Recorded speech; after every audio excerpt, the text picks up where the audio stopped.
রাশিয়ার president Vladimir পুতিনের উপর হতাশ যুক্তরাষ্ট্রের প্রেসিডেন্ট ডোনাল্ড ট্রাম্প। ব্রিটিশ সংবাদ মাধ্যম বিবিসিকে দেওয়া এক টেলিফোন সাক্ষাৎকারে এই কথা জানান তিনি। মার্কিন প্রেসিডেন্ট ডোনাল্ড ট্রাম্প বলেন, আমি রুশ প্রেসিডেন্ট ভ্লাদিমির পুতিনের উপর হতাশ, তবে এখনই সম্পর্ক ছিন্ন করিনি এবং করছিও না। ২০ মিনিটের ফোন আলাপে রাশিয়া ইউক্রেন সংকট, যুক্তরাষ্ট্র সম্পর্ক সহ বিভিন্ন বিষয়ে কথা বলেন প্রেসিডেন্ট ট্রাম্প। রুশ প্রেসিডেন্টের উপর আস্থা রাখার প্রসঙ্গে বিবিসির প্রশ্নের জবাবে তিনি বলেন, আমি প্রায় কারো উপরই আস্থা রাখি না।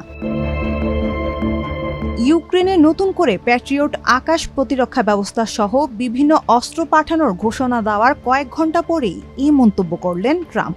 আরও জানালেন, ৫০ দিনের মধ্যে যুদ্ধবিরতি চুক্তি না হলে রাশিয়ার উপর কঠোর শুল্ক আরোপ করা হবে।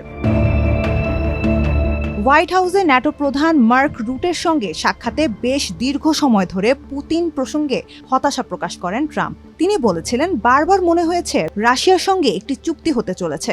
এই প্রসঙ্গে বিবিসির প্রশ্নের উত্তরে ট্রাম্প বলেন, আমি তার উপর হতাশ, তবে সম্পর্ক শেষ করিনি, কিন্তু হ্যাঁ, আমি হতাশ।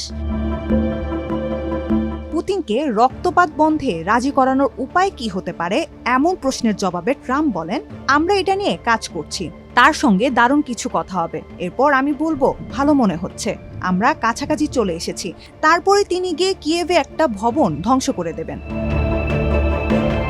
সাক্ষাৎকারে ন্যাটো প্রসঙ্গ এলে ট্রাম্প বলেন, আমি এখন মনে করি ন্যাটো উল্টো হয়ে গেছে, সদস্য দেশগুলো এখন নিজেদের খরচ নিজেরাই বহন করছে।